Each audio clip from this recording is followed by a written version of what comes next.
नमस्कार विद्यार्थी मित्रांनो, मी सागर वैद्य तुम्हा सर्वांचे आपल्या युट्यूब चॅनलवर स्वागत करतो।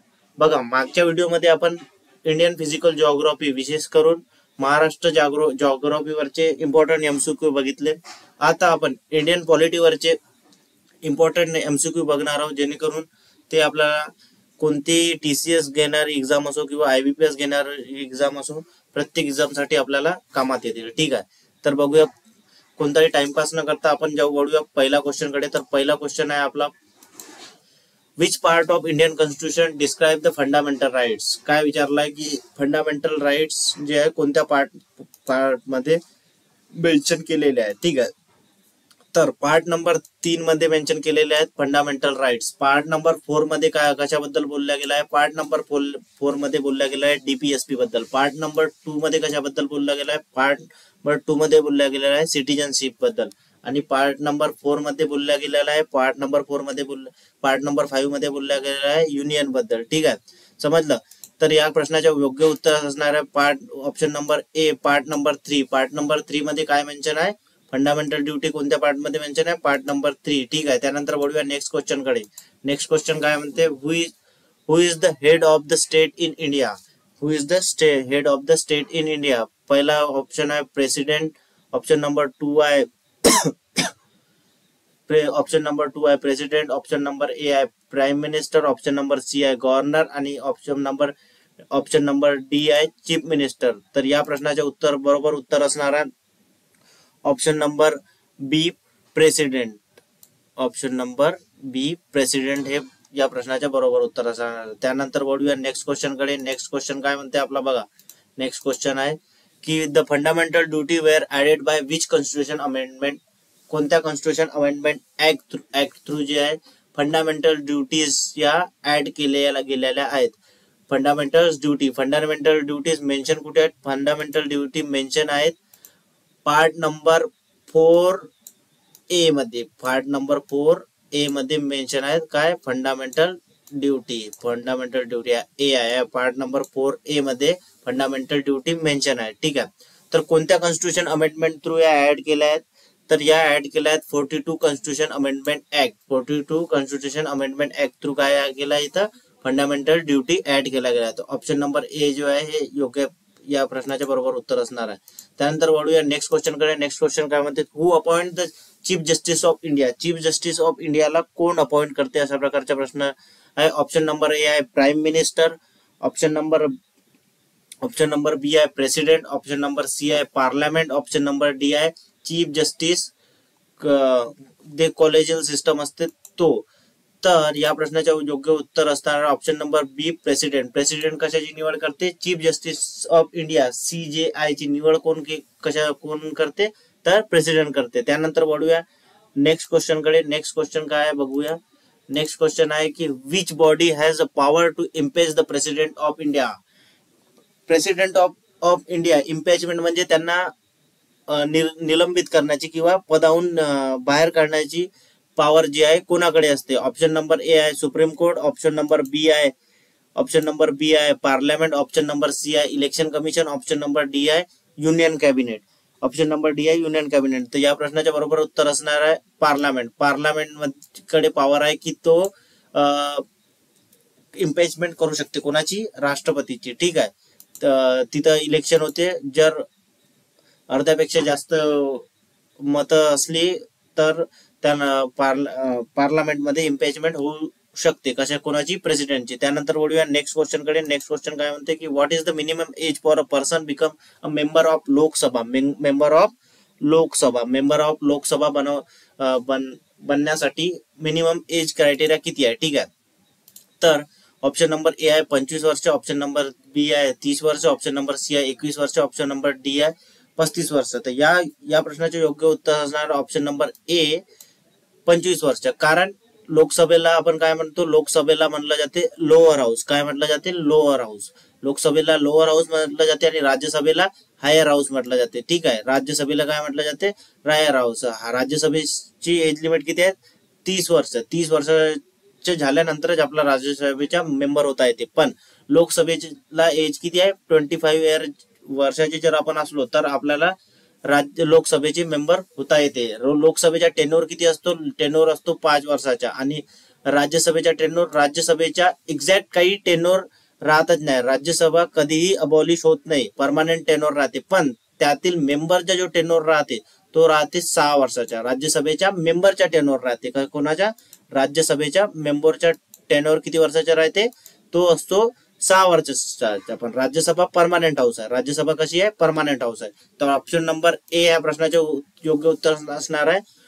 काय एज असते लोकसभेच्या सदस्य होण्यासाठी? 25 वर्ष. त्यानंतर वळूया नेक्स्ट क्वेश्चन कडे. नेक्स्ट क्वेश्चन काय आहे बघूया. नेक्स्ट क्वेश्चन म्हणजे DPSP the directive principle of state policy are mention in which part of Indian constitution. DPSP कोणत्या पार्ट मध्ये मेन्शन आहेत? काय क्वेश्चन आहे? डीपीएसपी कोणत्या पार्ट मध्ये मेन्शन आहे? बघा, पार्ट नंबर 3 मध्ये मगाशीच मी बोललो की पार्ट नंबर 3 मध्ये फंडामेंटल राईट्स मेन्शन आहेत. पार्ट नंबर 4 मध्ये मेन्शन आहे डीपीएसपी. पार्ट नंबर 4 मध्ये मेन्शन आहे डीपीएसपी. आणि पार्ट नंबर 4A मध्ये काय मेन्शन आहे? Fundamental duty which is added by the 42 constitution amendment act. Option number C काय? सी मध्ये पार्ट 5 मध्ये काय मेन्शन आहे? युनियन बद्दल मेन्शन केलं आहे. तर या प्रश्नाचे योग्य उत्तर असणार आहे option number B, DPSP which is mention in the part number 4. त्यानंतर वळूया नेक्स्ट क्वेश्चन कडे. नेक्स्ट क्वेश्चन काय म्हणते बघा. नेक्स्ट क्वेश्चन, हु प्रेसाइड संसदेच्या दोन्ही गृहांच्या संयुक्त बैठकीचे अध्यक्ष कोण आहेत? Who presides over the joint setting of both houses of parliament. पहिल्यांदा जॉईंट सेशन बद्दल जाणून घेऊया. जॉईंट सेशन बद्दल जाणून घ्या. तर आर्टिकल नंबर एक मिनिट पेन घेऊ द्या. आर्टिकल नंबर 108 मध्ये काय मेन्शन आहे? जॉईंट सेशन बद्दल मेन्शन आहे. आर्टिकल नंबर 108 मध्ये जॉईंट सेशन बद्दल मेन्शन आहे. जेथे की जॉईंट सेशन म्हणजे दोन्ही सदन जे आहेत संसदेचे त्यांना जॉईंटली एखाद्या विषय मांडण्यासाठी सोबत बोलवला जाते. पण जॉईंट सेशन कोणत्या याच्यात नाही बोलवलं जात? ज्यावेळी कॉन्स्टिट्यूशन अमेंडमेंटचं बिल पास होत असतो त्यावेळी जॉईंट सेशन बोलवल्या जात नाही. त्यानंतर या प्रश्नाचे योग्य उत्तर असणार option number C, speaker of Lok Sabha who preside over the joint setting of both houses of parliament. पार्लमेंटच्या दोन्ही हाऊसेसची जी जॉईंट सेटिंग आहे याला प्रेसाइड करण्याचे काम कोण करते? Speaker of Lok Sabha. लोकसभेचे स्पीकर काय करते? जॉईंट सेटिंगला प्रेसाइड करता. आर्टिकल नंबर 108 विच काय 108 कशाबद्दल बोलतो? आर्टिकल नंबर 108 बोलतो जॉईंट सेटिंग बद्दल. ठीक आहे. त्यानंतर वळूया नेक्स्ट क्वेश्चन कडे. Question number 9, which schedule of constitution deals with the anti defection law. दल बदल कानून. अँटी डिफेक्शन लॉ बद्दल कोणता आर्टिकल जे आहे सांगतो? तर दल बदल कानून ह्या ऍड केला गेला होता 52 कॉन्स्टिट्यूशन अमेंडमेंट ऍक्ट थ्रू. कोणता constitution amendment act? 52 constitution amendment act through. कोणत्या पार्ट मध्ये, कोणत्या शेड्यूल मध्ये मेन्शन आहे? 10th शेड्यूल मध्ये. 10th शेड्यूल मध्ये मेन्शन आहे. काय मेन्शन आहे? की दल बदल कानून म्हणजे की जर आपण एखाद्या पक्षात आहोत आणि आपण त्यातून आपली निवड झाली आहे किंवा आपण चुनाव जिंकलोय तर आपल्याला त्यानंतर पक्ष चेंज नाही करतायत. पक्ष दुसऱ्या पक्षात जाता नाहीत. कारण की लोकांना आपण त्या पक्षात आहोत म्हणून वोट केलेला असतो, म्हणून आपल्याला तो पक्ष सोडता येत नाही. ठीक आहे. तर कोणत्या शेड्यूल मध्ये मेन्शन आहे? 10th शेड्यूल मध्ये. 9th शेड्यूल मध्ये काय मेन्शन आहे? 9th शेड्यूल ऍड केला गेला आहे first constitution amendment act through. First constitution amendment act through add केला गेला आहे 9th शेड्यूल, जो की लँड रिफॉर्म बद्दल बोलतो. कशाबद्दल मेन्शन आहे 9th शेड्यूल मध्ये? Land reforms. 8th शेड्यूल मध्ये ऑफिशियल लँग्वेज. आणि ठीक आहे. आणि 7th शेड्यूल फेडरल पॉवर. ठीक आहे. फेडरल पॉवर म्हणजे कॉन्क्रीट रेस, संघसूची, राज्यसूची आणि समवर्ती सूची याबद्दल मेन्शन केला गेला आहे. कोणत्या याच्यामध्ये? 7th शेड्यूल मध्ये. तर या प्रश्नाचे योग्य उत्तर असणार आहे option number B, 10th schedule. 10th schedule मध्ये काय मेन्शन आहे? Anti defection law. ठीक आहे. त्यानंतर वळूया नेक्स्ट क्वेश्चन कडे. नेक्स्ट क्वेश्चन काय म्हणते बघा. Who is the guardian of constitution according to doctor Babasaheb Ambedkar. Doctor Babasaheb Ambedkar यांच्या मते संविधानाचे रक्षक कोण आहेत? Who is the guardian of constitution according to doctor Babasaheb Ambedkar. तर ऑप्शन नंबर बी या प्रश्नाचे योग्य उत्तर असणार आहे ऑप्शन नंबर बी, ज्युडिशरी. ज्युडिशरी म्हणजे न्यायपालिका. न्यायपालिका ही काय आहे? संविधानाचे रक्षक आहे असं कोणाच्या मते? डॉक्टर बाबासाहेब आंबेडकर यांच्या मते. इथं एक्सप्लेन करायसारखं असं काही आहे नाही. त्यानंतर वळूया नेक्स्ट क्वेश्चन कडे. बघा, जर तुम्हाला व्हिडिओ आवडत असेल तर व्हिडिओला चॅनलला सबस्क्राईब करा आणि व्हिडिओला लाईक करा. आणि जर तुम्हाला याची स्पेशल पीडीएफ हवी असेल तर तुम्ही आपला टेलिग्राम चॅनल जॉईन करू शकता, ज्याची लिंक जी आहे मी डिस्क्रिप्शन मध्ये दिली आहे. त्या थ्रू आपण तुम्ही जे टेलिग्राम चॅनल जॉईन करू शकता. तिथं आपल्याला हे पूर्ण जशी तशी पीडीएफ सोल्युशन सहित तुम्हाला देण्यात येईल. ठीक आहे. त्यानंतर वळूया क्वेश्चन नंबर 11. क्वेश्चन नंबर 11 काय म्हणतो? Question number 11, which article of the constitution guarantees equality before law? Equality before law. तर आर्टिकल नंबर 40 फंडामेंटल राईट्स किती टाईपचे आहेत? मेन्शन करा कमेंट मध्ये. किती टाईपचे फंडामेंटल राईट्स आपल्या कॉन्स्टिट्यूशन मध्ये मेन्शन आहे? आर्टिकल नंबर 14 कशाबद्दल बोलतो? Article number 14 talks about the constitution guardian equality before law. ठीक आहे. आर्टिकल नंबर 15 कशाबद्दल बोलतो? आर्टिकल नंबर 15 बोलतो अपॉर्च्युनिटी ऑफ स्टेटसची, फ्रीडम ऑफ स्टेटस. कशाची? आर्टिकल नंबर 15 बोलतो फ्रीडम ऑफ स्टेटस. या प्रश्नाचे योग्य उत्तर जे असणार आहे ऑप्शन नंबर ए आर्टिकल 40. ठीक आहे. ऑप्शन नंबर 17 कशाबद्दल बोलतो? ऑप्शन नंबर 17 बोलतो छुआछूत बद्दल. कशाबद्दल बोलतो? छुआछूत बद्दल. ठीक आहे. तर या प्रश्नाचे योग्य उत्तर असणार article number 14 option number A. त्यानंतर वळूया नेक्स्ट क्वेश्चन कडे. नेक्स्ट क्वेश्चन कुठे आहे आपला? Next question number 12, who has the power to declare financial emergency in India? Financial emergency declare करायचे जो पॉवर आहे ते कोणाकडे आहे? अशा प्रकारचा प्रश्न आहे. तर बघा, पहिले इमर्जन्सी बद्दल काही गोष्टी जाणून घेऊया. इमर्जन्सी मेन्शन कोणत्या पार्ट मध्ये मेन्शन आहे? Part number 18 of Indian constitution talks about the provisions of emergency. Article number 352, 356, 52, 56 आणि 360, 52, 56 आणि 60. ठीक आहे. हे 3 आर्टिकल कशाबद्दल बोलते? हे बोलतात इमर्जन्सी बद्दल. ठीक आहे. तर part number 18 article number 352, article number 356, article number 316 है इंटरनॅशनल इमर्जन्सी आणि ही प्रेसिडेंट रूल्स आणि ही फायनान्शियल इमर्जन्सी. ठीक आहे. तर who has the power to declare the financial emergency in India? तर कोणाकडे पॉवर असते फायनान्शियल इमर्जन्सी डिक्लेअर करायची? ती पॉवर असते ऑप्शन नंबर बी प्रेसिडेंट. ठीक आहे. प्रेसिडेंट केव्हा इमर्जन्सी डिक्लेअर करतो? 1/3 ऑफ मेंबर जर चुनाव होते, 1/3 जर मेंबर अप्रूव्ह केलं तर त्यानंतर काय होते? फायनान्शियल इमर्जन्सी डिक्लेअर करता येते. ठीक आहे. आणि एक्सटेंड करायसाठी पण जर इमर्जन्सी एक्सटेंड करायची असली तरी पण आपल्याला म्हणजे तिथं इलेक्शन करावं लागते. ठीक आहे. त्यानंतर वळूया नेक्स्ट क्वेश्चन काय? नेक्स्ट क्वेश्चन आहे the term union list is related to which subject in India? Union सूची हा भारतात कोणत्या विषयाशी संबंधित आहे? Question number 13 option number A आहे ज्युडिशरी, ऑप्शन नंबर बी आहे legislative subject, option number C आहे fundamental right, option number D आहे डायरेक्टिव्ह प्रिन्सिपल. ठीक आहे. तर याचे योग्य उत्तर असणार आहे लेजिस्लेटिव्ह सब्जेक्टशी. युनियन लिस्ट कशाशी संबंधित आहे? लेजिस्लेटिव्ह सब्जेक्टशी संबंधित आहे. त्यानंतर वळूया ऑप्शन नंबर बी या प्रश्नाचे योग्य उत्तर असणार आहे. त्यानंतर वळूया नेक्स्ट क्वेश्चन कडे. How many members can the council of minister have at maximum as? Council of minister म्हणजे संविधानानुसार मंत्रिमंडळाच्या कमाल किती सदस्य असू शकतात लोकसभेत? ठीक आहे. तर किती सदस्य असू शकतात? Question number 14 option number A आहे 50% ऑफ लोकसभा. लोकसभेच्या किती पर्सेंट जे आहे लोकसभेच्या किती percent council of minister have maximum? संविधानानुसार मंत्रिमंडळात कमाल किती सदस्य असू शकतात? कुठच्या कंपॅरिझन मध्ये? लोकसभेच्या कंपॅरिझन मध्ये मंत्रिमंडळात. ठीक आहे. तर ऑप्शन नंबर ए जे आहे या प्रश्नाचे योग्य उत्तर असणार आहे option number A 50% of Lok Sabha. 50% of Lok Sabha. त्यानंतर वळूया नेक्स्ट क्वेश्चन कडे. नेक्स्ट क्वेश्चन काय म्हणते बघा.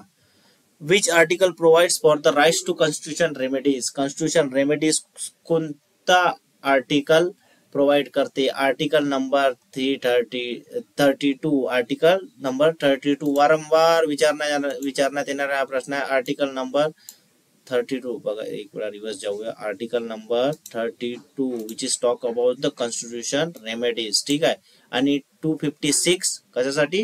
256 हे कॉन्स्टिट्यूशन रेमेडी बद्दल बोलतो, पण तो कुठं? हायकोर्टच्या केसमध्ये. आर्टिकल नंबर 32 याला काय म्हणलं? Heart and soul of constitution. कोणी म्हटलं होतं? डॉक्टर बाबासाहेब आंबेडकर. त्यानंतर बोलूया नेक्स्ट क्वेश्चन कडे. Question number 16. Who conduct the election for the parliament and state legislative. ठीक आहे. Who conduct the election of the parliament and state legislative. State legislative आणि पार्लमेंटचे इलेक्शन कोण कंडक्ट करते? कोणती बॉडी कंडक्ट करते? तर ती कंडक्ट करते election commission of India. Election commission of India. Option number B. कोणाकोणाचे इलेक्शन करते? Election of parliament and state legislative. ठीक आहे. ठीक आहे. स्टेट गव्हर्नमेंटचे कोण कंडक्ट करते? Election commission of state government. जेई असली ते. त्यानंतर वळूया नेक्स्ट क्वेश्चन कडे. नेक्स्ट क्वेश्चन काय म्हणते बघा. Next question. Which body recommends the appointment of governor in India. भारताचे राज्यपालाची नियुक्तीसाठी कोणती संस्था शिफारस करते? ठीक आहे. Which body recommends the appointment of government in India. कोणती बॉडी जी आहे शिफारस करते अपॉइंटमेंट ऑफ गव्हर्नरसाठी? तर ऑप्शन नंबर ए आहे prime minister and council of minister. Option B आहे president directly. Option number C आहे पार्लमेंट. ऑप्शन नंबर डी आहे चीफ जस्टिस ऑफ इंडिया. तर या प्रश्नाचे योग्य उत्तर जे असणार आहे ते असणार आहे prime minister and council of minister. ठीक आहे. प्राईम मिनिस्टर आर्टिकल नंबर 74 आणि 75 काउन्सिल ऑफ मिनिस्टर. ठीक आहे. त्यानंतर वळूया नेक्स्ट क्वेश्चन कडे. या प्रश्नाचे योग्य उत्तर जे असणार आहे ऑप्शन नंबर ए. त्यानंतर वळूया नेक्स्ट क्वेश्चन कडे. नेक्स्ट क्वेश्चन काय म्हणते बघा.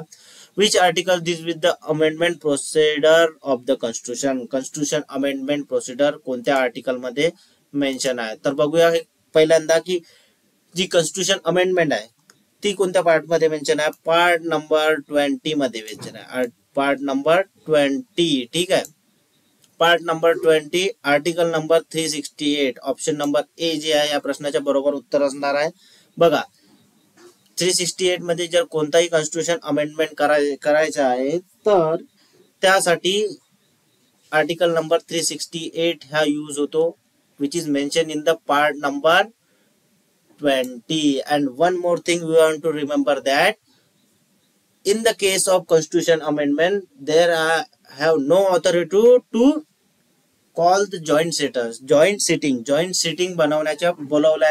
बोलवायच्या प्रोव्हिजन हे कॉन्स्टिट्यूशन अमेंडमेंट बिल मध्ये नसते. कॉन्स्टिट्यूशन अमेंडमेंट बिल जर पास करायचा असला त्यासाठी जॉईंट सिटिंग ही बोलवली जात नाही. त्यानंतर वळूया नेक्स्ट क्वेश्चन कडे. 352 कशाबद्दल बोलते? 352 कमेंट मध्ये सांगा. त्यानंतर वळूया नेक्स्ट क्वेश्चन कडे. The concept of basic structure of constitution was प्रोपाउंड in. संविधानातील मूलभूत रचना संकल्पनेशी निर्देश कोणते?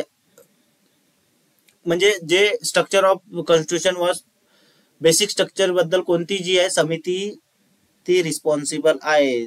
तर या प्रश्नाचे योग्य जे उत्तर असणार आहे option number A Keshavananda Bharati versus state of Kerala case. त्यानंतर वळूया नेक्स्ट क्वेश्चन कडे. नेक्स्ट क्वेश्चन काय आहे? Who can. संसद सत्रात नसताना अध्यादेश कोण जारी करू शकते? ठीक आहे. ऑर्डिनन्स पॉवर कोणाकोणाकडे असते? ऑर्डिनन्स पॉवर असते ती असते गव्हर्नर कडे असते आणि प्रेसिडेंट कडे असते. संसदेच्या केसमध्ये प्रेसिडेंट कडे असते. Article number 72 ordnance power of president. आणि स्टेटच्या केसमध्ये आर्टिकल नंबर 72 प्रेसिडेंट जेवढं पॉवर असते कशाची? ऑर्डिनन्सची. आणि स्टेट मध्ये कोणाकडे पॉवर असते? गव्हर्नर कडे. ठीक आहे. या प्रश्नाचे योग्य जे उत्तर असणार आहे ते ऑप्शन नंबर बी प्रेसिडेंट कडे कोणती पॉवर असते? ऑर्डिनन्सची. केव्हा? When who can promulgate ordinance when parliament is session not in session. ज्यावेळी पार्लमेंट सेशन मध्ये नसलं त्यावेळी. ठीक आहे. त्यानंतर वळूया नेक्स्ट क्वेश्चन कडे. Question number 21. Which organ of the state responsible for the maximum law, राज्यांना कोणता अंग कायदे बनवण्यासाठी जबाबदार आहे? एक्झिक्युटिव्ह आहे, लेजिस्लेचर आहे, ज्युडिशरी आहे का इलेक्शन कमिशन आहे? या प्रश्नाचे उत्तर काय असणार आहे? एक्झिक्युटिव्ह रिस्पॉन्सिबल आहे की लेजिस्लेटिव्ह रिस्पॉन्सिबल आहे की ज्युडिशरी रिस्पॉन्सिबल आहे की इलेक्शन कमिशन रिस्पॉन्सिबल आहे? कशासाठी? तर मेकिंग द लॉज, लॉज कोण बनवते? लॉज बनवायचं काम कोणाचं आहे? लॉज बनवायचं काम आहे लेजिस्लेचरचे. कोणाचं काम आहे? लेजिस्लेचरचं. लेजिस्लेचर काय करते? लॉ बनवते. ठीक आहे. ज्युडिशरी काय करते? न्याय देण्याचं काम करवते. ठीक आहे. त्यानंतर वळूया नेक्स्ट क्वेश्चन कडे. इलेक्शन कमिशन काय करते? इलेक्शन घ्यायचं काम करते. Election commission of India, election commission of state. ठीक आहे. त्यानंतर वळूया नेक्स्ट क्वेश्चन कडे. Which article the provide the emergency provision in India? बघा मगाशीच बोललो होतो 352, 362, 360. या मगाशी एक सांगितलं होतं मी तुम्हाला की कशामध्ये मेन्शन आहे, कोणत्या पार्ट मध्ये मेन्शन आहे. प्रोव्हाइड द इमर्जन्सी प्रोव्हिजन कोणत्या पार्ट मध्ये मेन्शन आहे? Part number 18, article number 352 to 360. ती किती प्रकारच्या इमर्जन्सी असतात? किती प्रकारच्या इमर्जन्सी असतात? 3 प्रकारच्या. कोणत्या कोणत्या?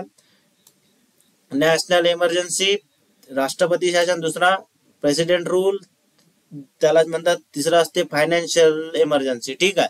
तर article number 352 to 360, article number 352 to 360 कशाबद्दल मेन्शन केला गेला? यामध्ये मेन्शन केला गेला आहे की प्रोव्हिजन, इमर्जन्सी प्रोव्हिजन. त्यानंतर वळूया नेक्स्ट क्वेश्चन कडे. नेक्स्ट क्वेश्चन काय म्हणते? What is the tenure of Rajya Sabha members? बघा एक क्वेश्चन फिरवून विचारता येते. बघा जर, एक मिनिट पेन घेऊ द्या. जर what is the tenure of Rajya Sabha, लोकसभेचा टेन्युअर का असते? लोकसभेचा टेन्युअर असतो 5 वर्षाचा. किती वर्षाचा असतो? लोकसभेचा टेन्युअर असतो 5 वर्षाचा. आणि त्यातील मेंबरचा जो टेन्युअर असतो तोही किती वर्षाचा असतो? 5 वर्षाचा. ठीक आहे. तर पण लोकसभेला आपण लोअर हाऊस म्हणतो, एज लिमिट आहे 25 इयर. ठीक आहे. पण मात्र राज्यसभामध्ये वरिष्ठ लोक बसते. काय बसते? वरिष्ठ लोक बसते. एज किती आहे त्यांची? एज आहे मॅक्झिमम एज किती लागते? 30 वर्ष लागते. ठीक आहे. तर जी राज्यसभा आहे ही काय आहे?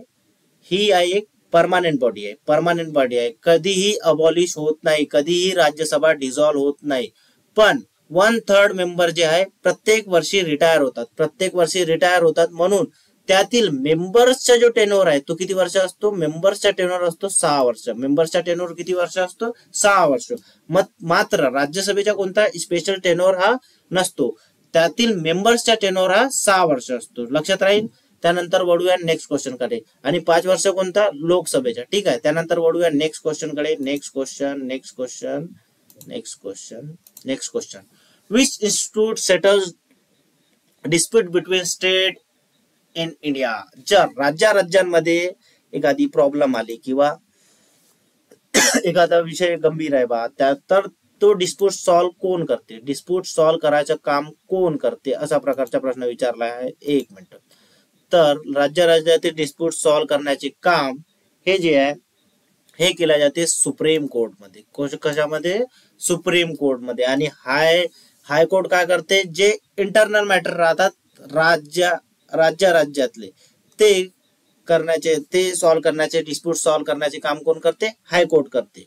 आणि institute settle dispute between the state, राज्यातले डिस्प्यूट सॉल्व्ह करण्याचे काम कोण करते? सुप्रीम कोर्ट करते. ठीक आहे. त्यानंतर वळूया नेक्स्ट क्वेश्चन कडे. नेक्स्ट क्वेश्चन आहे की which part of constitution content provision regarding the युनियनचे प्रोव्हिजन संविधानात कोणत्या भागात केंद्र आणि त्यांच्या प्रदेशाचा उल्लेख केला गेलेला आहे? ठीक आहे. तर या प्रश्नाचे उत्तर आहे ऑप्शन नंबर ए. ऑप्शन नंबर ए हायलाइट करू द्या फक्त. ऑप्शन नंबर हे या प्रश्नाच्या बरोबर उत्तर असणार आहे. पार्ट 2 कशाबद्दल बोलतो? पार्ट टू कशाबद्दल बोलतो? मग अशी मी सांगितलं होतं. Part 2 talks about the citizenship. कशाबद्दल? सिटीजनशिप. लिहिता नाही येत. Part number 3 talks about the fundamental rights and part number 4 talks about the DPSP, directive principle of state policy. ठीक आहे. अशाच प्रकारचे लेक्चर जे आहे आपल्या चॅनलवर होत राहील. आणखी क्वेश्चन आहेत, तुम्हाला फक्त थोडासा इन्फॉर्मेशन देऊन देतो. अशाच प्रकारचे जे क्वेश्चन आहेत आपल्या इम्पॉर्टंट क्वेश्चन आणि त्यांचे एक्सप्लेनेशन इझी लँग्वेज मध्ये थोडा लिहायला प्रॉब्लेम होते, पण आपण ते कव्हर करणार आहोत. तर चॅनलला सबस्क्राईब करून घ्या आणि हे पीडीएफ नोट्स तुम्हाला हवे असतील तर नक्की टेलिग्राम चॅनल ह्या जॉईन करा. त्यानंतर वळूया लास्ट क्वेश्चन कडे. द इम्पीचमेंट ऑफ जज of supreme court initiated by which institute या फिर कुठं होते? बघा काय प्रश्न आहे. एक मिनिट. सर्वोच्च न्यायालयाच्या न्यायाधीशाची निलंबन प्रक्रिया कुठे चालवली जाते? तर सर्वोच्च न्यायालयाचे जे न्यायाधीश असते, द जज of supreme courts impeachment proceeds in which institute? तर कुठं लोकसभेत होते, राज्यसभेत होते, एदर हाऊस ऑफ पार्लमेंट, कोणत्या हाऊस ऑफ पार्लमेंट मध्ये होते की सुप्रीम कोर्ट मध्ये होते? ठीक आहे. तर या प्रश्नाचे उत्तर असणार आहे ऑप्शन नंबर सी, संसदेच्या कोणत्याही सभागृहामध्ये इम्पीचमेंट हे होऊ शकते. कोणाच्या? सुप्रीम कोर्टच्या जजचे. ठीक आहे. जर व्हिडिओ आवडला असेल तर व्हिडिओला लाईक करा, चॅनलला सबस्क्राईब करा. यानंतरच्या लेक्चरमध्ये आपण यानंतर जे लेक्चर होणार आहे त्यामध्ये आपण कशाची क्वेश्चन घेणार आहोत? त्यामध्ये आपण क्वेश्चन घेणार आहोत एक तर पॉलिटीचे घेऊ किंवा इकॉनॉमिक्सचे घेऊ किंवा सायन्सचे घेऊ. ठीक आहे. धन्यवाद. व्हिडिओ पाहिल्याबद्दल धन्यवाद. भेटूया पुढच्या लेक्चरमध्ये.